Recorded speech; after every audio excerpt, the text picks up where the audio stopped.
Okay. Let me start. Hi, I'm Andrea Bogart, manager of Lawrence Technological University's Detroit Center for Design and Technology and founder of Embrace Creatives.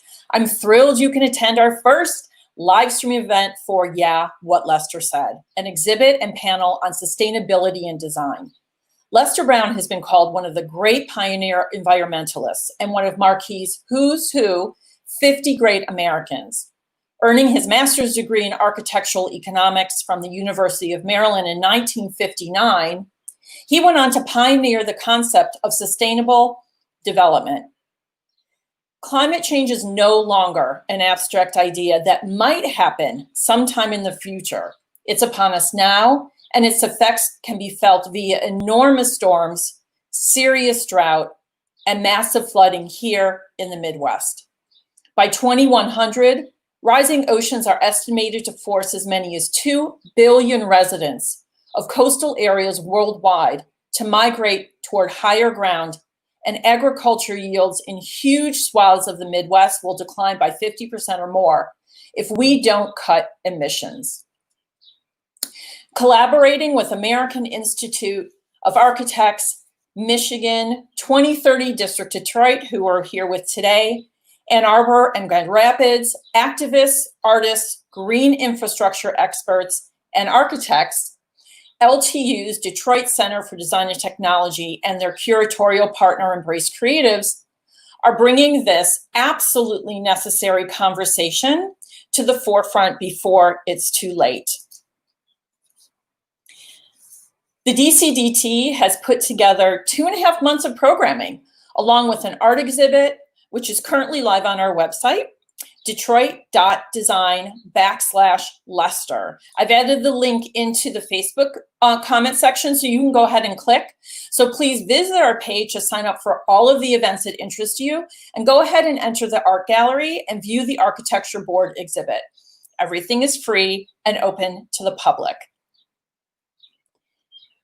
Today's important program introduces you to 3 2030 districts here in the state of Michigan: Detroit, Ann Arbor, and Grand Rapids. These districts of the national organization are working hard to establish a network of healthy, high-performance building districts and cities. During their presentations today, they will cover topics like indoor air quality, embodied carbon, and what COVID-19 teaches us about pollution and carbon emissions. During this program, we will be offering information and resources that go along with the presentations, so watch the comment section in each of the areas that you're participating with, whether it's Facebook, Twitter, or YouTube. Please type your questions into the comments below the live stream that you're watching. The speakers will see them, and then at the end, they are going to answer you. Hopefully they'll get to all of you. If your questions are not answered, you can go ahead and reach out to them directly. You'll be receiving their contact information at the end. If you have a specific question, please indicate whether it's Detroit, Ann Arbor, or Grand Rapids. Otherwise, everyone or whoever will answer. So it's time to begin, and I'd like to introduce you to the speakers. Connie Lilly is the executive director for the Detroit 2030 district. She was an integral part in bringing a district to Detroit. Connie has been working in the built environment for over 25 years. The last 15 years, she has focused on energy efficiency and high performance buildings. Connie was the 2019 recipient of the AIA Detroit Honorary Affiliate for her work in the built environment in Detroit. This award is given to non-architects who made a significant contribution. Connie is a lead AP and holds an MBA in strategic management with a focus on corporate sustainability. Our next speaker is Sherry Holman. Sherry is the executive director of the USGBC of West Michigan, director of the Grand Rapids 2030 district, and creator of the Michigan Battle of the Buildings, biggest loser styled energy competition. Sherry is an effective business and community leader with a passion to transform our built environment by breaking down systemic barriers and prioritizing environmental justice and positive human health outcomes. Her focus areas include energy and water conservation, indoor environmental quality, advancement of clean renewable energy, and smart mobility solutions that result in the advancement of equitable social and economic opportunities. Our final speaker is Jan Culbertson. Jan received her Master's of Architectural degree from the University of Michigan and has been practicing architecture for nearly 40 years. As a senior principal at AC3 Collaborative Architecture, she is focused on sustainability not only in her practice, but facilitated architecture and 2030 continuing education sessions for architects in Southeastern Michigan, and continues to promote education and advocacy for carbon neutral future. Growing up in Ann Arbor, Jan continues to work and serve in the town that she loves.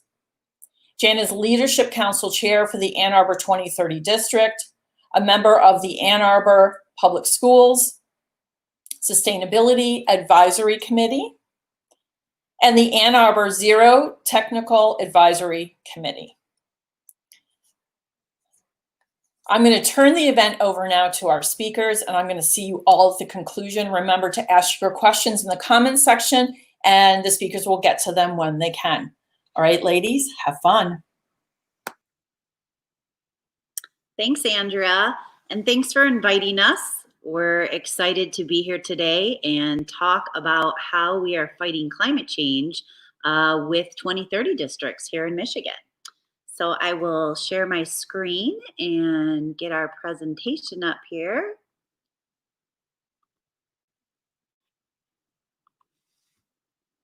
All right, hopefully you're all seeing that. So the 2030 districts here in Michigan, as Andrea so kindly pointed out, are in Grand Rapids. They're in Ann Arbor, and we are in Detroit. We are the only state in the network of districts who actually has 3 districts in our state. So go Michigan. I represent Grand Rapids, and you'll be hearing from Connie and Jan here shortly. And I wanted to say too, as I was listening to Andrea talk about climate change, I just wanted to put a little positivity into that and just point out that as humans, we have tackled lots of big, hairy problems, and we can tackle this one too. So I have a lot of confidence and excitement towards our work. And I know that in the end, we will be successful because failure is not an option. So we do represent a network that spans across the country and in Canada. There are 22 established districts as of right now, and they represent 503 million square feet across North America and Canada. And just in our district, and I'll let Connie and Jan talk about how many square feet are in their district, but we have about 14.5 million here in Grand Rapids. As a network, we get together once a year in person. Unfortunately, this year we'll be doing that virtually, as many of you are also living alongside of us in the new virtual life. So next year we'll be in Detroit. That's where we were supposed to be this year meeting. So it's really great to get the districts together and talk about what's going on in all of our districts. So those 503 million square feet represent 1,400 buildings, more than 465 property managers, 285 professional stakeholders, and more than 210 community stakeholders.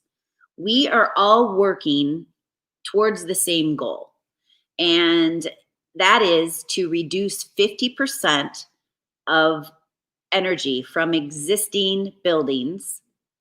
I'm sorry, not energy, carbon, and to start new construction carbon neutral by 2030. So we do that through the reduction in transportation, investing renewable energy and investing in energy efficiency, and water consumption. There's a lot of energy that is consumed when moving water. So let me talk about that a minute, because I think that this can be a confusing part of where we're trying to get to. So our baseline is built on 2003 CBEX. CBEX stands for Commercial Building Energy Consumption Survey. And so basically think of it as an average building. So if your building was a C, then you would have a certain amount of energy that you use based on that building type to keep your building functioning. And that median number is what we use as a baseline. Our baseline goes back to 2003 because that's when we named the baseline and put our goals adjusted to that baseline. So what we're trying to do as a group is reduce 50% from existing buildings from that baseline. So hopefully that makes sense. We have a lot of people that say, well, I can never reduce 50% more than I'm doing right now, or I've done a lot of great things already, and so I can't reduce 50% from where I'm at now. So if you've done great things in the last few years, you're already on your way there, because that baseline never changes. And it isn't based on your individual building. It's based on your building type, okay? So some of you may have already met the goals. Some of you may be surpassing them. And some of you may be not quite there yet. So it's the group together that we're trying to get over this finish line. I wanted to point out too that emissions aren't just from the operations of buildings, although that is a huge part of it. And the reason that the 2030 districts are focused on building and transportation is because they are the largest part of carbon, the largest emitter of carbon in our built environment. So if you look at this graph, you can see that building operations, transportation, and manufacturing are a huge part of emissions. But one other thing that we don't often consider is the actual construction of the buildings. I know Jan's going to address this later, so I'm not going to dive very deep into that, but I wanted to point out that building a building also comes with its cost of carbon, right? So think about your roofing material and your, oh, I got my slides out of order here. So anyway, your roofing material, your concrete, those processes are carbon intensive just to create. And then there's a carbon intensity factor to getting it to your site as well. So being mindful when we construct a building is very important. So I'm sorry that I might be just a little out of order on my slides, but this should have come before that conversation where I wanted to point out what a 2030 district is. So we're led by our owners and our managers, but we are a partnership of everyone it takes to get there. So that includes our community stakeholders, who are other organizations that have the same types of mission or values that we have as a 2030 district. So they're partners as well. And then there's professional stakeholders who are normally the service providers that can help the property owners and managers reduce carbon, reduce energy, etc. So those three are our types. Our community stakeholders and our owners join our districts for free. There's no cost. And there is an annual membership fee for our professional stakeholders. Every district is different in what that costs for their district, but it's around $300 to $500 a year for most of our districts. So this is my second slide to that conversation. And again, I just wanted to show, like, when you're just looking at a building, the amount of carbon that contributes to just the construction of that building. So it's important that we're thinking about that.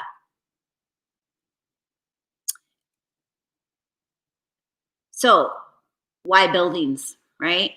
So by 2060, the world is projected to add 2.5 trillion square feet or an area that is equal to the entire global building stock.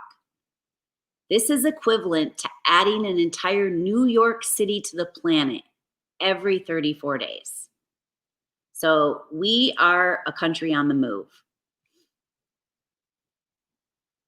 So just looking at our carbon emissions, we can see this is 2018. And I think that with the coronavirus, we're gonna see some progress here in our country, probably all countries, from the reduction in manufacturing that we had for several months. But unfortunately, I think that we will go back to our old ways. So we can't get complacent that we've done well over the last 3 months. We need to keep that kind of good work going. And so you can see that our developing country, India, is one of our largest emissions generator. USA still going up. China globally, as of 2018, we were still going up 2%. But we do see Europe making some great strides. So this was printed or sourced on 11/9 of 19. So we'll see what that looks like next year. I wanted to talk for a minute too about the carbon bank, because that's something that a lot of people are talking about these days, and not everyone understands it. So in order for us to stay within the Paris Climate Agreement and to our 1.5 to 2 degrees Celsius per year, we only have so much carbon that we can emit into the atmosphere before it's too late. And there's no going back. We've gone too far. And historically, we have believed that to be the year of 2050. But Architecture 2030 now is saying it's going to be more like 2040. And so it's become even more important that we're paying attention to emissions, lowering our emissions, because we don't have a lot of time left before we really need to be generating zero carbon into our atmosphere. So this is just a little graph, kind of helps understand, what's in our bank, that 340 gigatons, and what we need to be doing over the next 20 years to get where we need to be so we can put a stop to global warming. So our buildings, again, bouncing back to buildings, and I'm so sorry that somehow my slides got out of order, but I wanted to point out here, because traditionally we are a nation that likes to build low cost. Maybe you've heard the term bid spec, right? So what we see here, though, is that the lion's share of our cost to a building is actually in our operational costs. And so when we do these low-cost constructions without prioritizing high-efficient equipment, we're actually raising our operational costs. And that, if we were to pay more attention to the design and the construction and implementing high efficiency and good building practices, we can see those operational costs drop. I wanted to point out too that I've given you this slide, but there are varying reports across the country on construction and what portion it is of the overall life cycle analysis of a building. And those are estimated anywhere between 5 and 25%. So I've shown a slide that's 20, kind of on the high side, just to give you an idea. So what are we doing in Grand Rapids? The Grand Rapids 2030 district is partnered with our city, and the program that we are focused on is called the Zero Cities Project. It is 11 cities working together. I'm going to go back, sorry, because I wasn't sure what slide I had next. 11 cities working together across the country. Our goal is to develop policies and programs to get our entire building stock to zero carbon. From this process, over the last 2 years, we have learned our baseline. We've learned who our highest users are. We've learned where our most potential is. And I'll show you a couple of those slides. So one of the things that we've learned in Grand Rapids is that we have a lot of single family homes. Every city is different, but ours is about half and half when it comes to gross floor area. We have significantly more single family homes, but they account for a little less than half of our overall building square footage. That has helped us understand too, that if you look at this chart, most of our buildings are 0 to 20,000 square feet. I would guess that this probably isn't true in Detroit. Maybe more true in Ann Arbor, I don't know, but this is what we know about Grand Rapids. So going through this process, this is Zero Cities process, has really helped us identify where to focus our time and what our baselines look like and where we need to focus our work. I should also mention that while the 2030 districts are focused on commercial buildings, our Zero Cities project is focused on all buildings, residential and commercial. From the city's perspective, we want to get all buildings to that zero carbon point. And so we've got a lot of work ahead of us. So how do we play? One of the ways that we've been successful already, and I certainly hope this is okay with Lawrence Tech, that I'm showing you a picture here of cannabis. But right away, we realized that growing cannabis was going to use 4 times as much energy as our traditional large energy users in our city, like manufacturing and hospitals. These were traditionally our largest energy users. Cannabis is going to use 4 times as much energy. So while we wanted to invite them into our city, we didn't want them to blow our goals out of the water. So one of our first wins has been that we were able to get some environmental regulations into our licensing for our cannabis industry. What do those look like? Well, we're going to require them to join the 2030 district. We're requiring them to benchmark. We're requiring them to do energy audits. We have some lighting requirements. So, it's kind of twofold. First of all, we want them to use less energy. Second of all, we want to invite the industry in, but we want to invite them in a way that ensures that they're a business that's going to make it past that 5-year mark.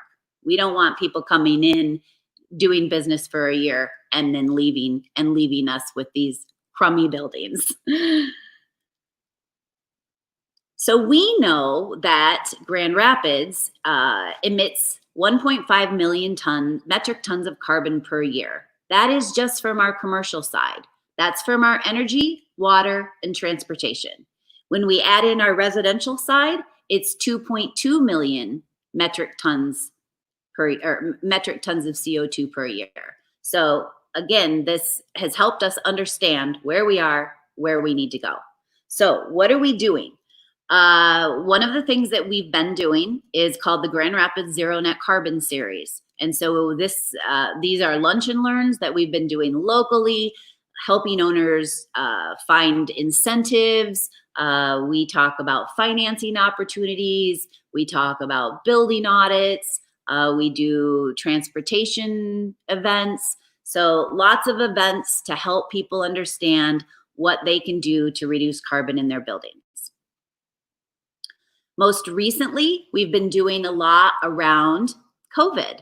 Unfortunately, this came along, kind of surprised us all. And so we've had to suggest some things that we're not that comfortable with, like, hey, turn off that demand control ventilation for a while. Think about opening your doors and windows, right? So a lot of things that traditionally best practice items we've kind of had to back away from, at least for the interim. So we've started a webinar series over the past 8 weeks where we're talking about technologies that can help reduce the spread of COVID-19.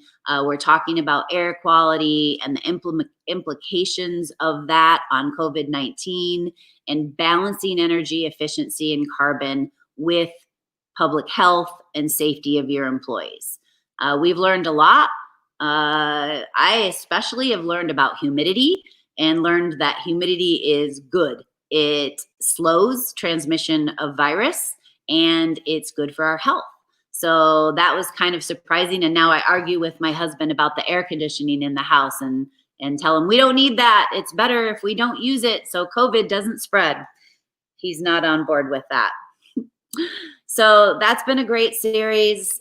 You can find those too. All of those are on our website, our COVID-19 page on our USGBC West Michigan website.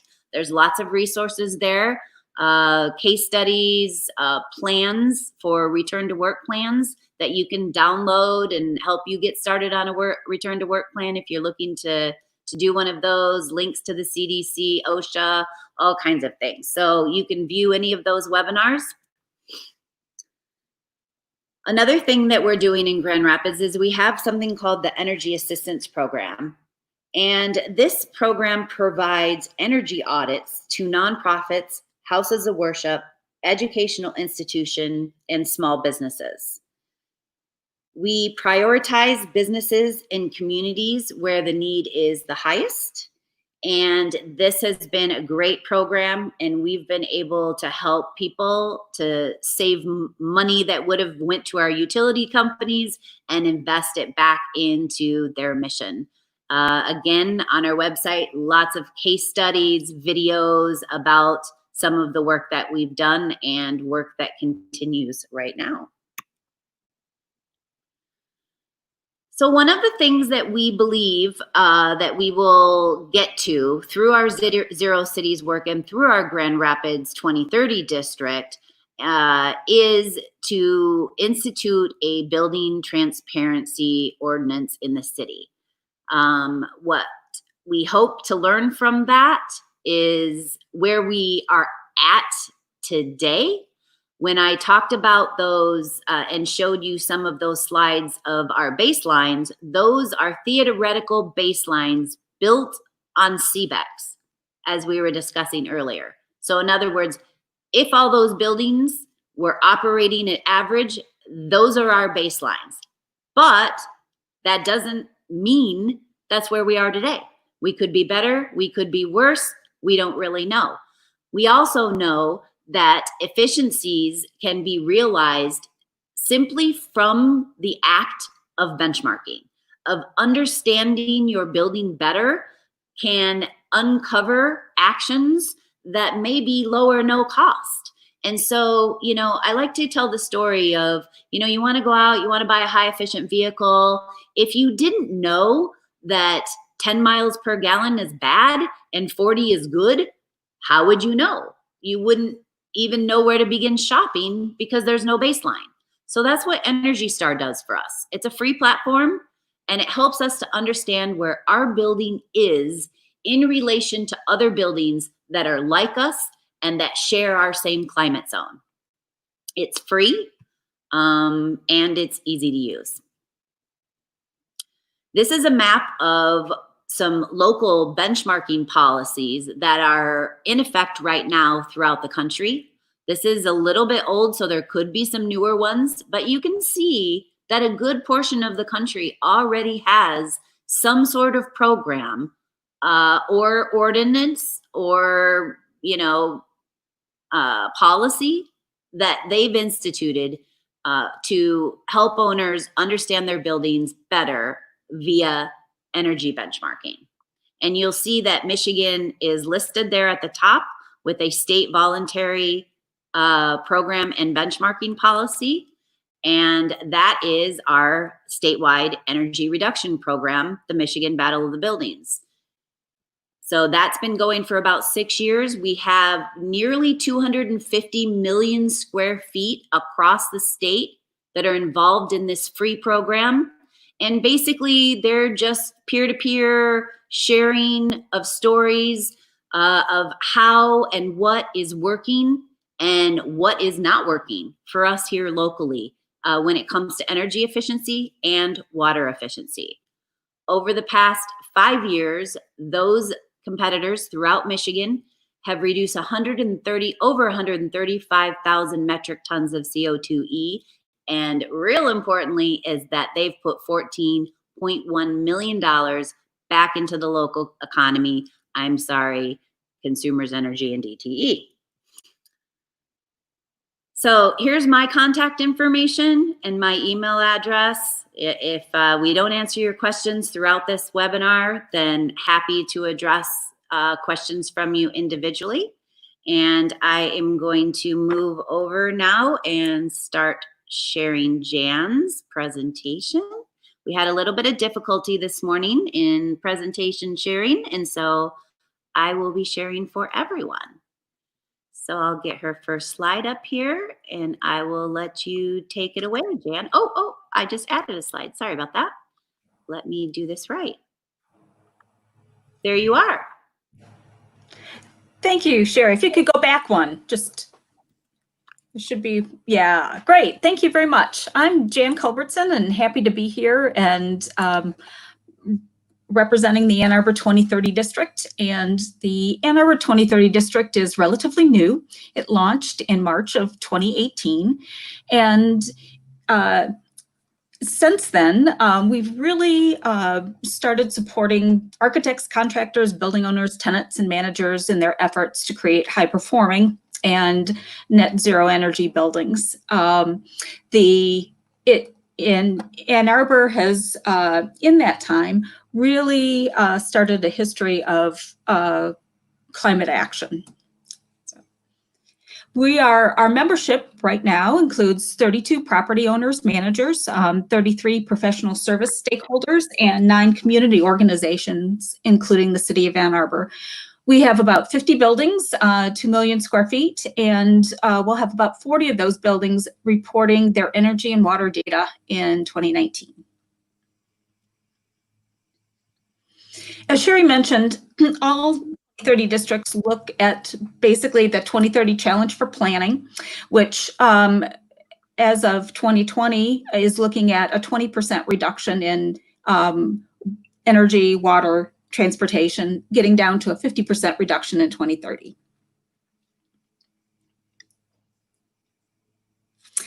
And what we've really discovered is that we need to pick up the pace. And so what we're doing in Ann Arbor is really, we created a whole carbon neutrality plan.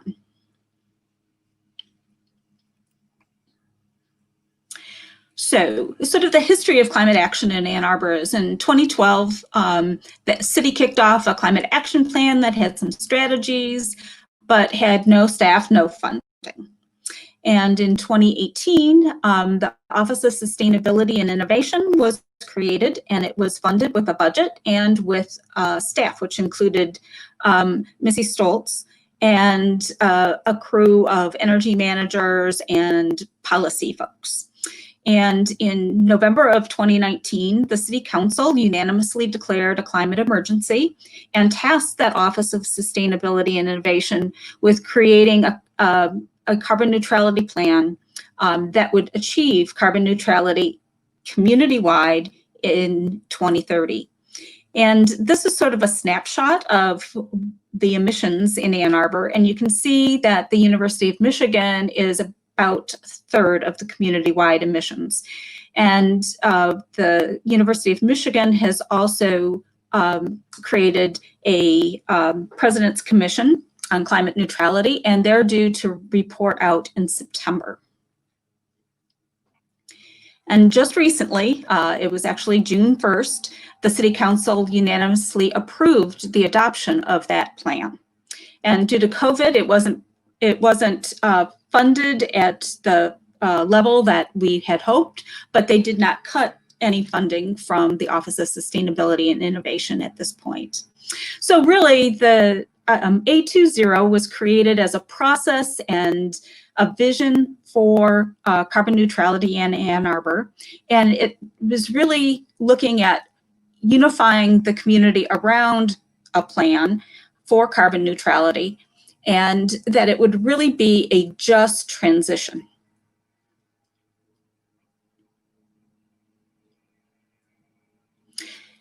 There are really 6 key strategies and some other strategies that didn't fit in some categories. And basically it comes down to powering our electric grid with 100% clean and renewable energy, switching our appliances and our systems and our vehicles from gasoline, diesel, propane, and natural gas to electric, significantly improving the energy efficiency in our homes, businesses, schools, places of worship, and recreational sites, basically all of the built environment, reduce the miles we travel in our vehicles by at least 50%, and significantly change the way we use, reuse, and dispose of materials, and enhance the resilience of our people in place.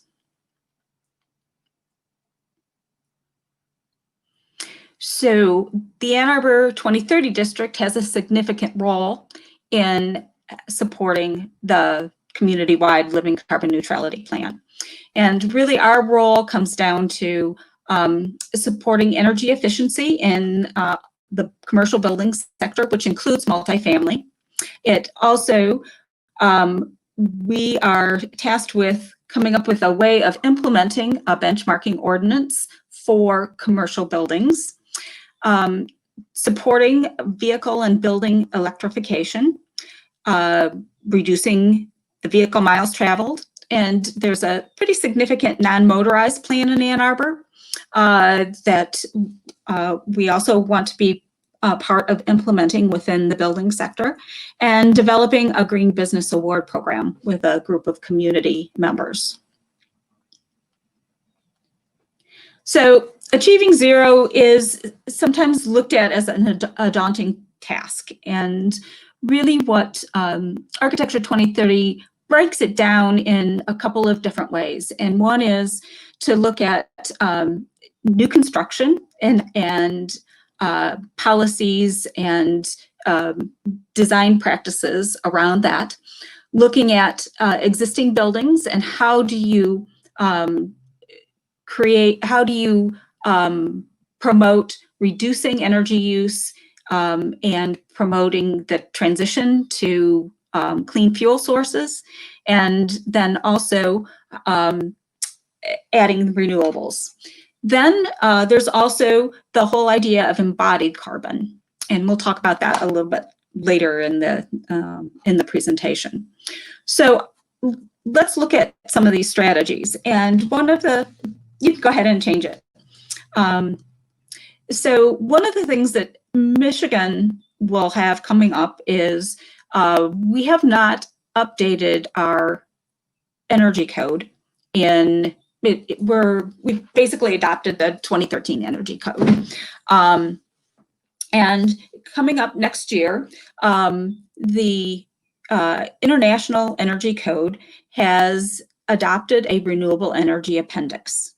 And Michigan statewide would have the option of including this appendix in our energy code. And basically what the appendix does is it gives local governments the ability to, one, use the appendix. And this would mean that, one, you have new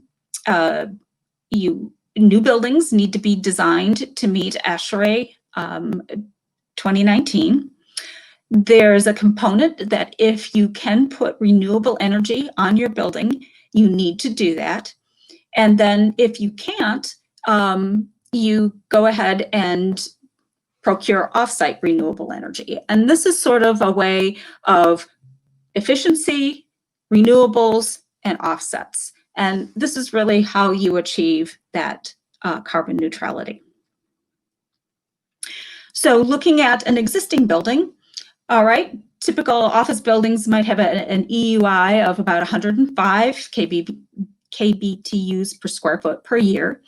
And what you try and do then is, through energy efficiency, reduce that amount of energy per square foot. And it looks like we lost the presentation.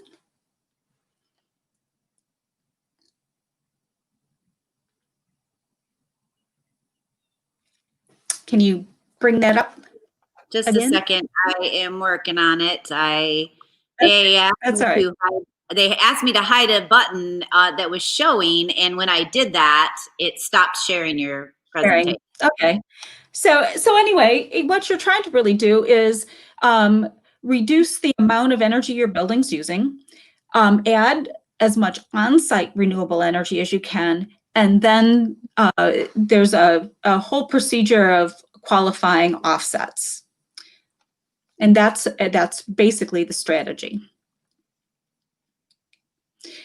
So what is the Ann Arbor 2030 district doing, and what are our strategies around existing buildings? Well, one is benchmarking those buildings, providing an energy audit program. We're doing energy treasure hunts with houses of worship, getting the word out, creating power hours where we bring together building owners of different types and along with resources that they can use and implement. Create energy efficiency plans for buildings, energy transition plans, and also promoting Michigan Green Power Program, which is an E-certified offset. So our energy audit program, basically, we provide $2,000 toward a building energy audit, which covers about 14,000 square feet of a typical office or retail building. And the buildings have to be within the city limits. They need to have a membership in the 2030 district so we can continue to benchmark and monitor, and they are committing to reducing their energy, water, and transportation. And we also collect 13 months of data. We're scheduled to do about 40 audits this year with the program, and it's primarily funded through EGLE and DTE.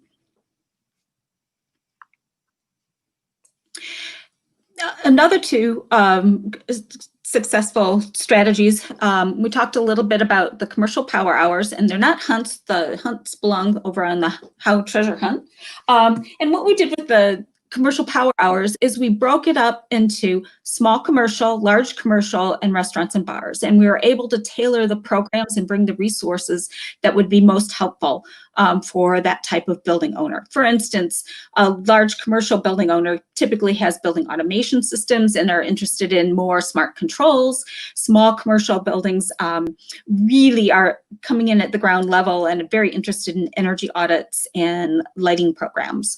Restaurants and bars, right before COVID hit, we had a working group of restaurants and bars that were really tackling composting, recycle materials, and dealing with some of that alley congestion that we've got with all of the waste management downtown Ann Arbor. Treasure hunts, we kicked off one House of Worship treasure hunt, and the idea of a treasure hunt is really based on the EPA a treasure hunt process, where we have teams of people who have a range of knowledge about buildings, and we break them up into groups, and each group takes a section of the House of Worship, and we basically do an energy audit. So they're looking at lamps, they're looking at plug loads, they're looking at getting an overview of what their HVAC system is like. And the feedback that we got was really interesting. Two good things happened. One, they look at their building totally differently, and they started using some of these strategies and applying them also to their own residents. So what does the benchmarking look like? Well, basically we benchmark our buildings on an annual basis. And this is one of an historic building downtown Ann Arbor. And this building started with an energy audit. They were looking at replacing many of their HVAC units, and it was a really good intervention time. And as you can see, they're really on track to meet that 50% target reduction. So they replaced lighting, they replaced their HVAC. Now they're looking at updating some of their thermostats, and they're going to probably next year do another energy audit after they've gotten through their first energy efficiency plan.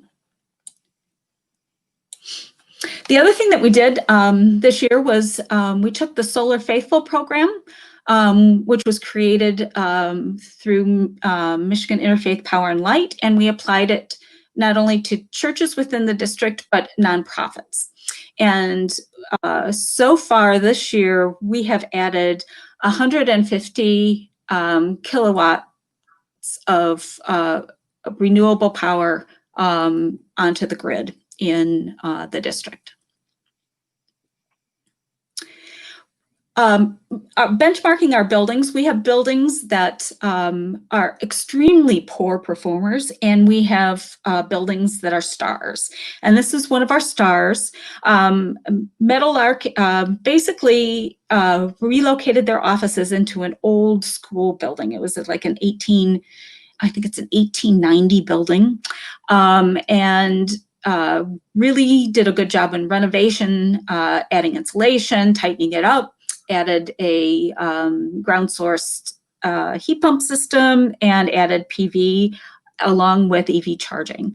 And they are very close to achieving net zero. And what's interesting is this building is actually just outside the boundary of Ann Arbor, and they have a well. And so not only are they doing EV charging and their well pump on their energy, and it is an all electric building. This is another, it was a derelict building, actually, downtown Ann Arbor. There was a tree growing in the middle of it, and it was completely renovated, and they've renovated it so it's all cold climate heat pumps, so all electric, all LED lighting. And we came in this year and did an energy audit and found a couple of things that they could add. They did not have ERVs, and as a result of COVID, they were trying to also increase their ventilation rates in the building. So it's sort of a fun success story to have an all-electric building downtown Ann Arbor. Like Grand Rapids, we kind of backed up a little bit this year. Actually, it was at the end of last year, and wanted to look at, do a building stock analysis so we could set our water baseline. And it was a group of U of M students who went through and took tax assessor data, verified it, and created a whole list of buildings and analyzed the building types that we had in Ann Arbor. And what we found out is Ann Arbor has a lot of smaller buildings. There are only about maybe 439, 450 buildings that are over 20,000 square feet. And similar to Grand Rapids, we also have a lot of single family housing, but the energy use is about split between small buildings and big buildings. And then the greenhouse gas emissions, again, the smaller buildings have a larger impact on greenhouse gas emissions. So we also went through and looked at our water baseline and found out that like energy and the square footage, multifamily buildings in Ann Arbor really was a large makeup, and that's not surprising. It's a college town, and we did not have any programs focused on multifamily. So we corrected that. And we started a multifamily pilot and engaged Oxford, which is probably the largest property manager in Ann Arbor, and they hadn't been involved in the 2030 district, but they kind of jumped at the chance to do this. So we have 2 of their multifamily buildings, and we also engaged one of the sororities on campus. And the pilot includes looking at tenant engagement, looking at doing an energy audit for Oxford as they're changing. They change over about 200 units a year. And so part of the energy audit was also a training of their maintenance technicians so that they can go in and do mini audits and do a blower-door test for their units and tighten everything up as they're kind of changing out from tenant to tenant. it's also coupled with looking at green cleaning, increasing recycling and composting, and also energy and water benchmarking these buildings. What's interesting is we just got whole building data on the multifamily buildings from DTE. And that's a big deal when it comes to benchmarking, because it's really been a barrier to get the tenant energy data. The other thing that we're doing this year is we have a master's team that's working on setting our transportation baseline.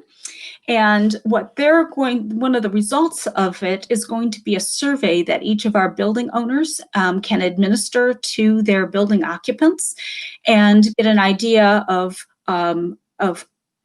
their transportation use and how to engage better at reducing those vehicle miles traveled.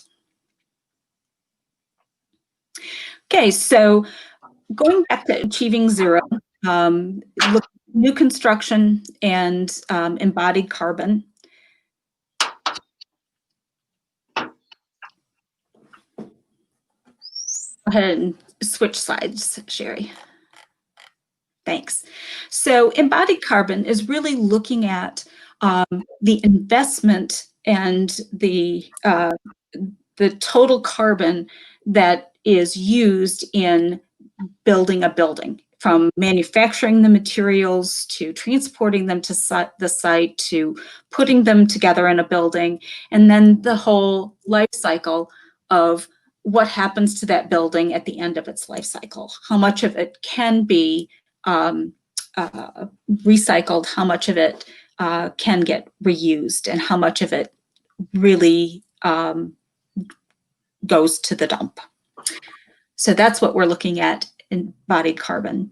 And when you look at embodied carbon, it's about 11% of the global CO2 emissions. And what happens is, as you really start designing and constructing more efficient buildings, embodied carbon becomes a larger and larger portion of those total carbon emissions. And that's why we really want to pay attention to it now. Okay, typical building, lots of operational energy.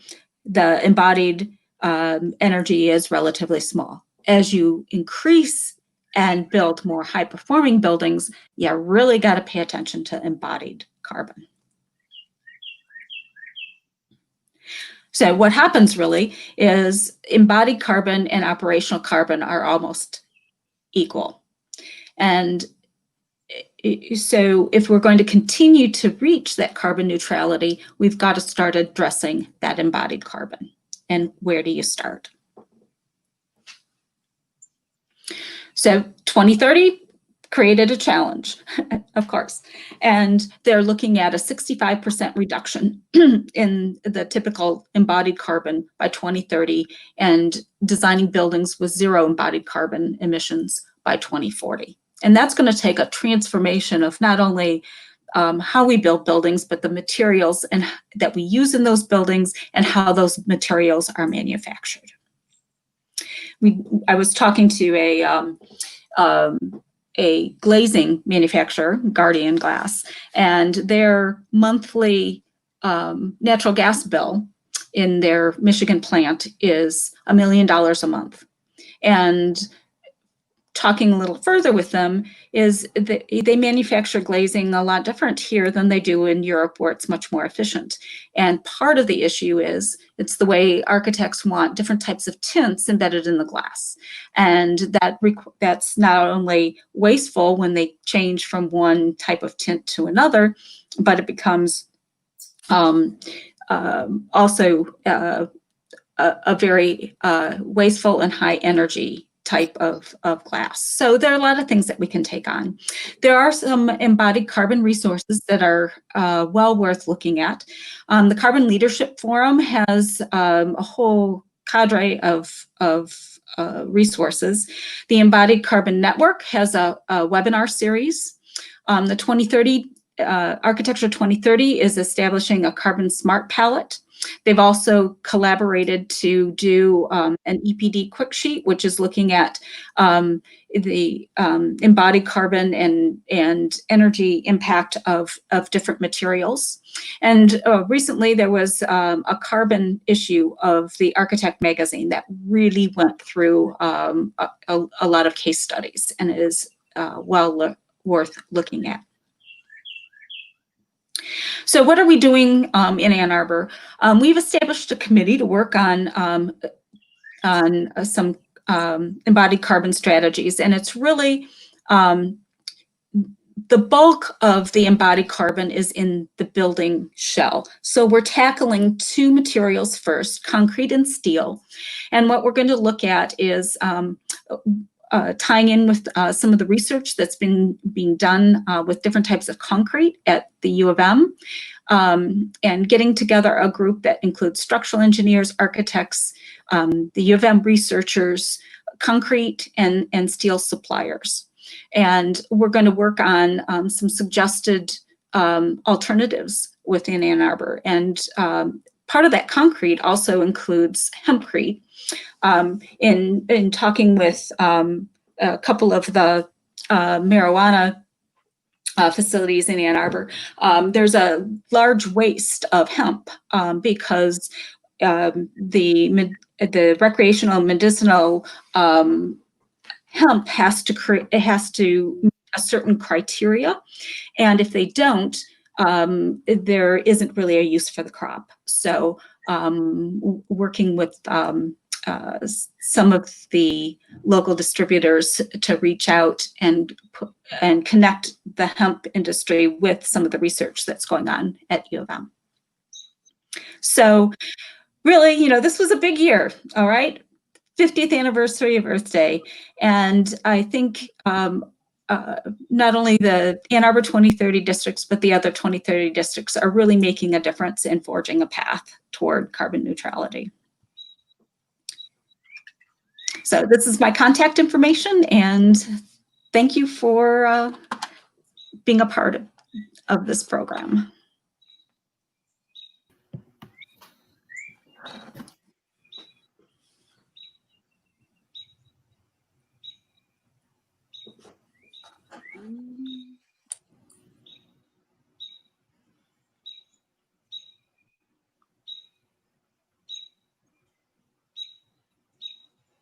Hello, this is Connie Lilly. I'm the Executive Director for Detroit 2030 District. Thank you for having me here today, and thank you, Sherry and Jan, for doing the brunt of the technical work about what 2030 districts are. I'm very excited to talk to you today about what's happening in Detroit. First of all, we launched 3 years ago this month, and so therefore we are celebrating our 3rd anniversary of this great program that we have built. It took us about 3.5 years or so of work of volunteers to bring it to the city of Detroit. And so we're very proud to announce that we now have 24 million square feet committed to reaching the goals of 2030 districts. And we have 32 professional stakeholders, which are businesses in the city and surrounding areas supporting our program. And we have 40 community stakeholders, some great nonprofits that we team up with to bring our programming and our support to our building members. So that's where we stand today. Sherry, if you can advance to the next slide.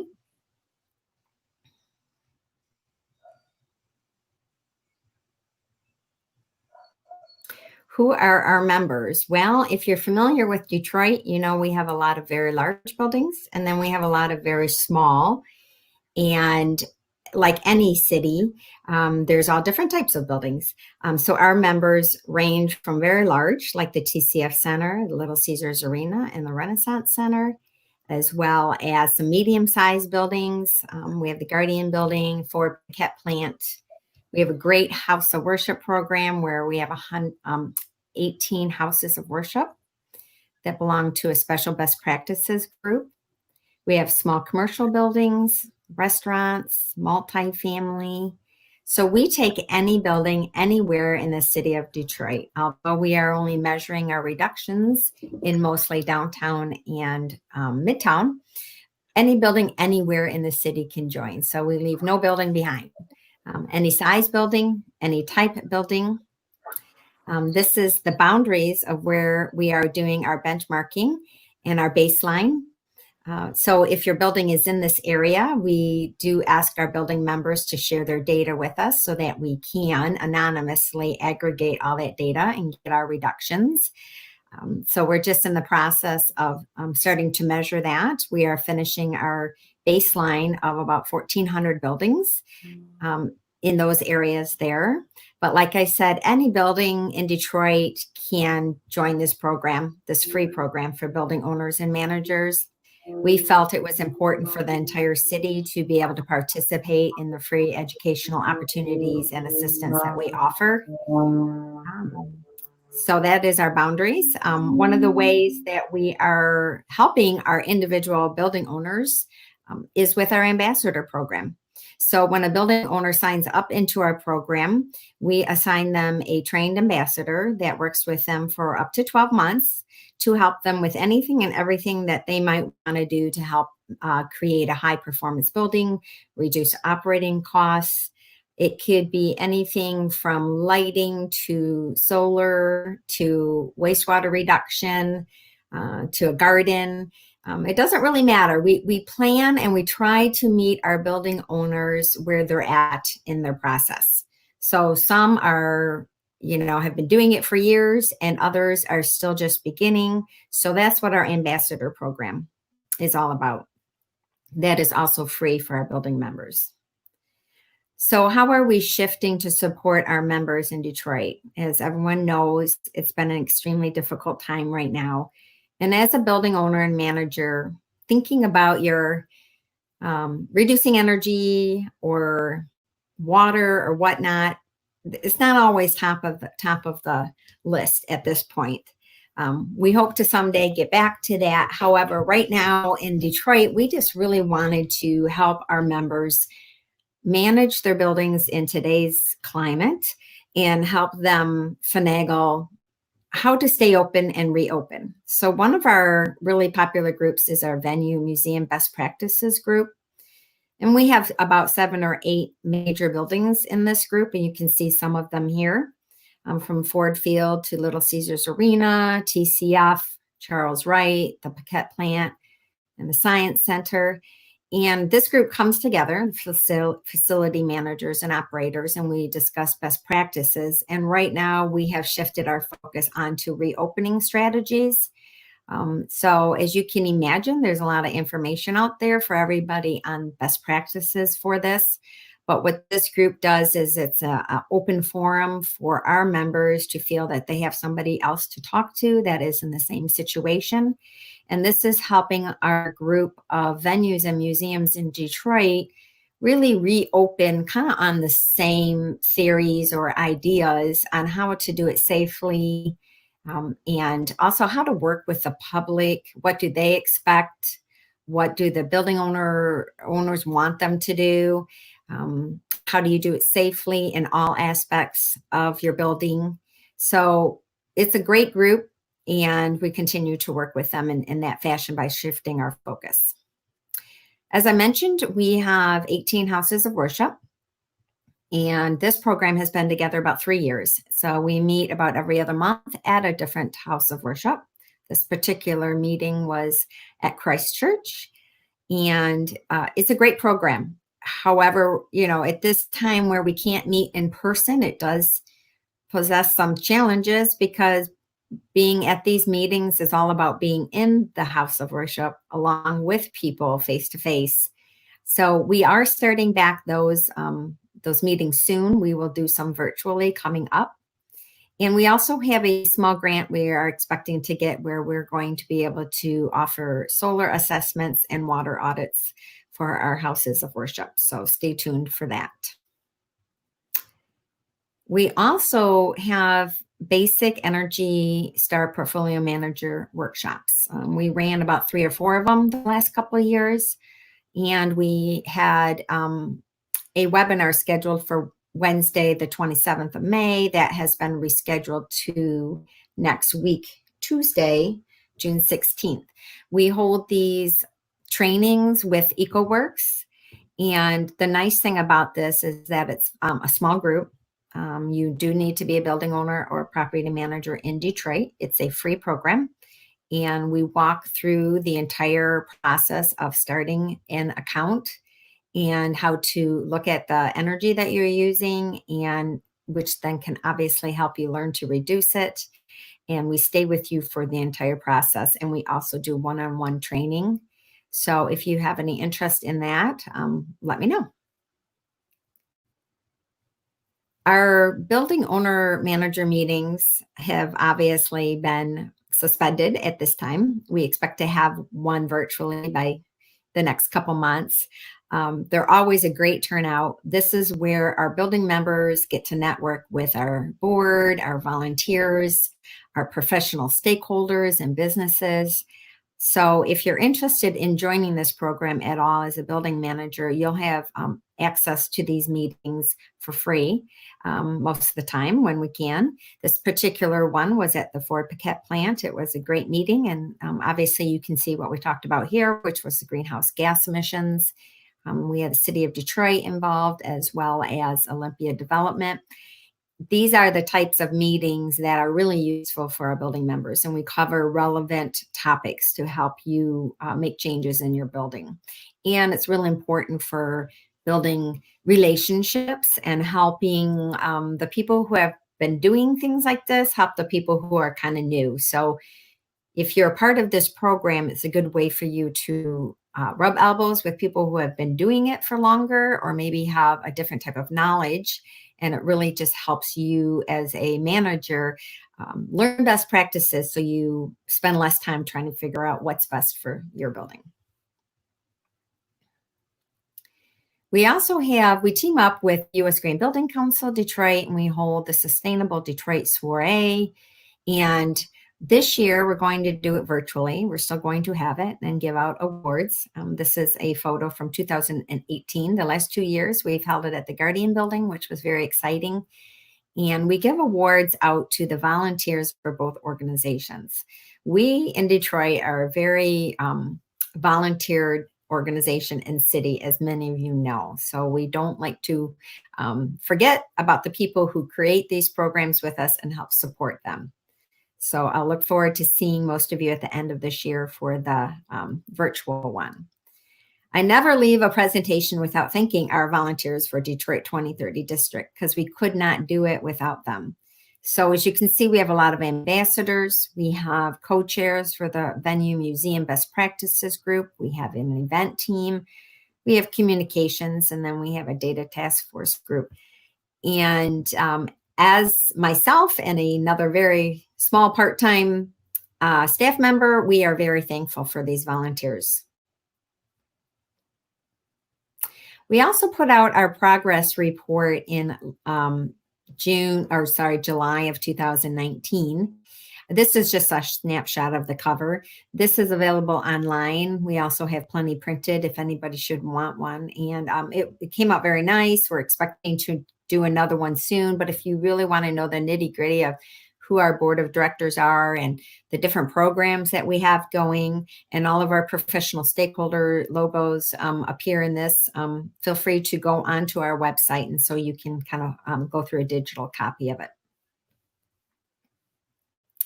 You can also follow our district on Twitter, LinkedIn, and Facebook. And next slide. I do want to talk a little bit about professional stakeholder program.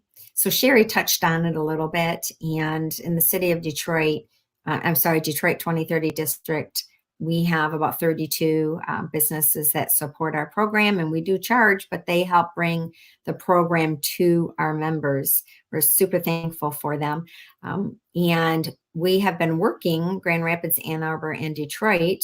We share best practices between the 3 districts, and we're excited to announce last year that we now offer a professional stakeholder partnership with all 3 districts with a discount of 20%. And therefore, you don't have to think about which district you want to do. You can do all 3. And it works out good. Your logo and partnership goes with all 3 of our districts. So at the end of this, I do have another slide that Sherry's going to jump onto because I left it out. However, before we go, how can you participate? That's a real question of all of this, right? We're trying to figure out how you can get involved. So if you're a building owner or property manager, this is a free program for you. As far as I know, in Detroit, we're keeping it free. I'm sure, I think in Arbor and Grand Rapids are along the same lines. So it's a free program. You have nothing to lose. If you need help, or if you are an expert at a high performance building, we need you to be a leader and be a part of our program. So we encourage you to enter your building into our program. You can become an event sponsor at any of our events, and that's our contact information that Sherry is going to the one slide that I left out that is very important. So if you were at our last meeting, February 27th at TCF Center, that beautiful building that is now hospital, we were lucky enough to get this meeting underway before COVID hit. And what Sherry's going to show you right now is the Detroit Energy Challenge website. So our district has been working with Office of Sustainability for quite a while to get this launched. We were lucky enough to get it launched at the end of February. However, you know, all of this other stuff got in the way, but we are here and we are still running and this is still going. So the nice thing about this program is that it just coincides with Michigan Battle of the Building. So if your building is already in Michigan Battle of the Building and it resides in Detroit, it's in our city, you automatically become a participant in the Detroit Energy Challenge. Our goal was to give awards out next year. It may get pushed a little bit depending on how everything goes with what's happening right now. However, I did want to introduce this to you, and you can just go to this website, or you can go to our website and it'll provide a link.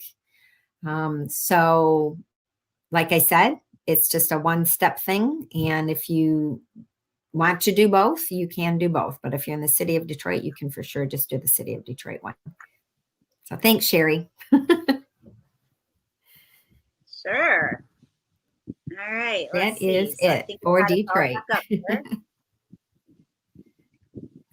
All right. I'm just checking our chat box here to see. I couldn't look at comments. This has been a little bit of a challenge. So because I was running the PowerPoints behind, I couldn't look at the chat box while we were talking.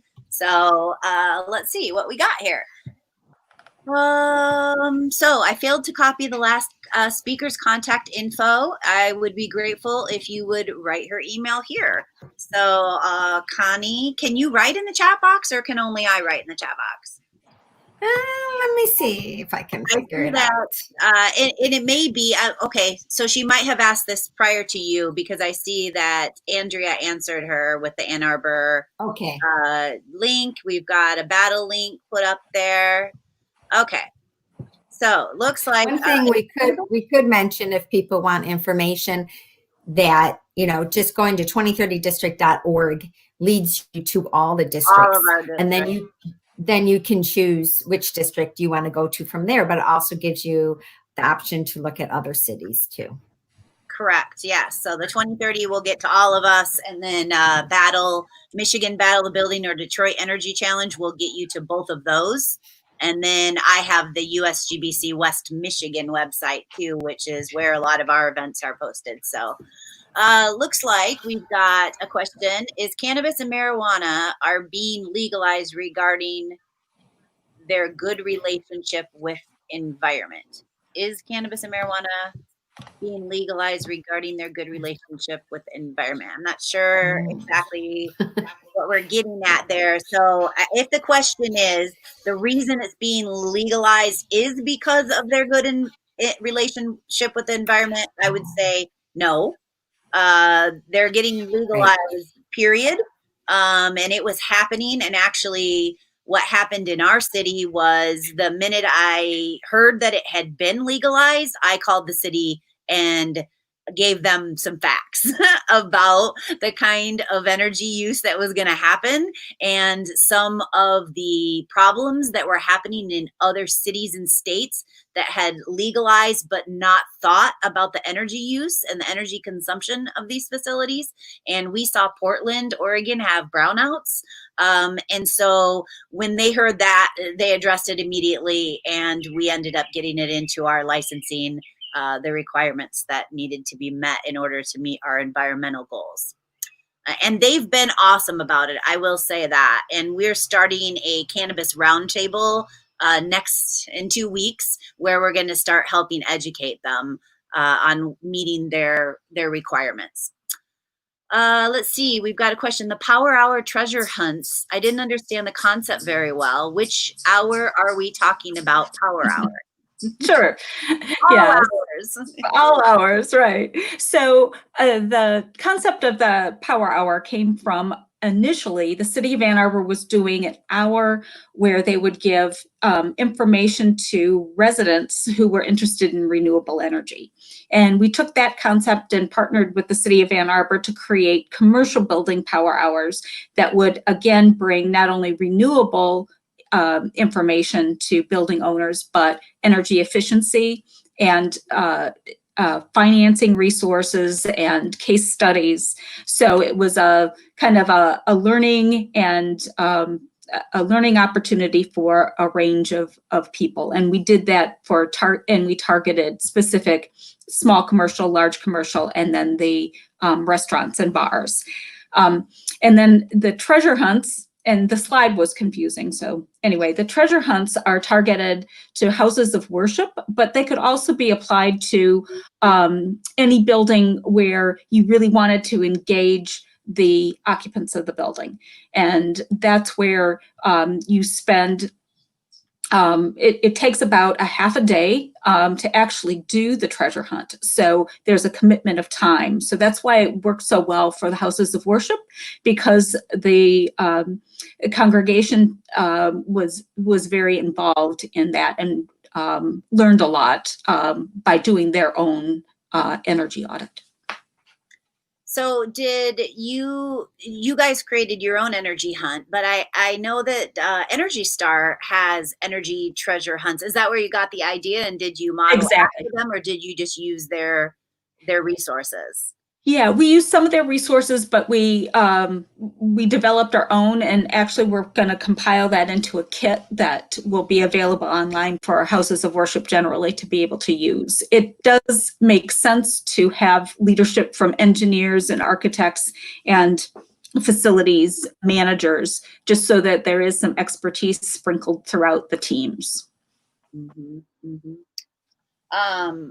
I also wanted to comment on the fact, and feel free to put questions in here. I think I've cleared out most of the questions already, so we might end early, but I've got a couple of thoughts, and one of them was the Embodied Carbon. I'm really excited to hear what's going on with Embodied Carbon in Ann Arbor, and I look forward to learning from you guys on that, because it is a complex subject, and we've tried to hold several events in Grand Rapids, pretty low attendance. I think people are really interested, but it seems really overwhelming. So what kind of resources do you think will come from this, Jan? Do you know? Yeah, what the goal is, and it worked pretty well for Detroit too, because we have that same, the supplier chain between Ann Arbor and Detroit is pretty similar, and it would be applicable to Ann Arbor. And you could probably reach out, to some of the architects and the structural engineers in Grand Rapids too. But yeah, just targeting concrete and steel. There are certain the U of M is doing some research on some different types of concrete and different additives. And really, because concrete is so, the mixes and so forth and what's available is pretty local, the idea is to come up with some actual specifications that architects and engineers can use that would reduce the embodied carbon in their concrete. And then with the steel is to really look at how is the steel being made, the recycled content, what is the highest recycled content and what type of furnaces, and how do you then again reduce that embodied carbon in the steel. The tails with the glass, I mean, that's going to have to be that is really going to have to be more of a national manufacturer and AIA kind of tackling, because that isn't quite as local. That's more of a national manufacturing issue. Have you guys developed a resource guide yet on the current beta platforms that are becoming available that actually is showing the carbon intensity of individual types of concrete, individual, brands of insulation?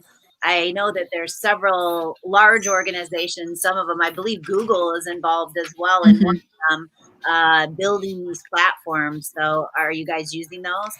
Yeah, we're going to start after we get the specifications going, we'll start doing some target continuing education on, okay, here's what's available locally, and then here are some of the things that you can do as far as, how to really do, there are online life cycle assessments that you can do to look at different systems and so forth. So it's definitely something that we need to pair with the U of M and with local architects and engineers with. I can tell you at the Climate Leadership Conference in March in Detroit, they had a nice segment on this topic on embodied carbon and where we're moving forward and the changes that they were making on it. So that website might be a good place to look. I'll see who was the speaker and yeah, and I think that, Architecture 2030 is going to be doing a global teach-in that's going to focus a lot on embodied carbon in September, and the idea of three of us kind of doing some local follow-up on that, I think will be exciting too. And to mention that, maybe we could cover embodied carbon at the 2030 summit that was supposed to come this year to Detroit in October. That's where all the 2030 districts come together. That'll now be pushed to 2021. Hopefully we could get some conversation going on embodied carbon next fall.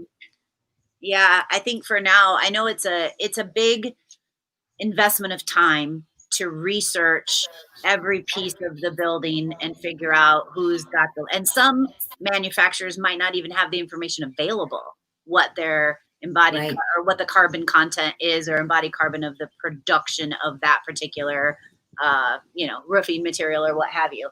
But I think as an easy thing, like if it is something that you care about, yet it's a little hard to investigate every piece that goes into the building, what you can think about is sourcing locally, because just getting stuff to your site has a carbon factor to it in the transportation.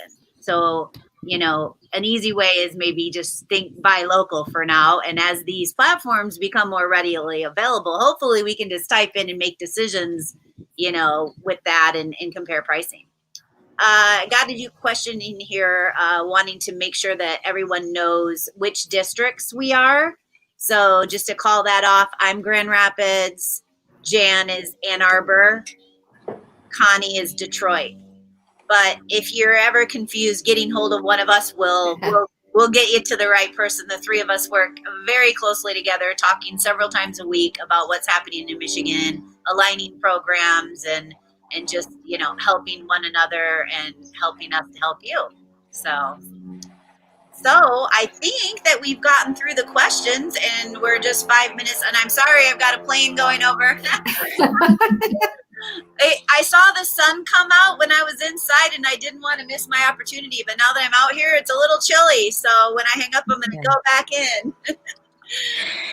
Yeah, and just an advertisement on the 29th of July, I have a group of speakers that are going to do a deeper dive into not only embodied carbon, but the Living Building Challenge, from an individual building all the way up to looking at regional policies around that. So that's an advertisement for that event.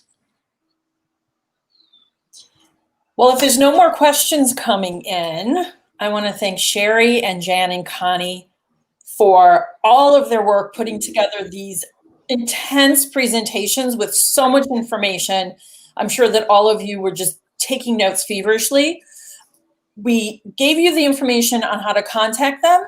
So please scroll through the feed, at least the Facebook feed. But we will be, for everybody that RSVP'd through Eventbrite, I will be sending out a follow-up email that's going to have their contact information. I also want to share that AIA Michigan said that this presentation can be used for CES certification. The forms are on our website. I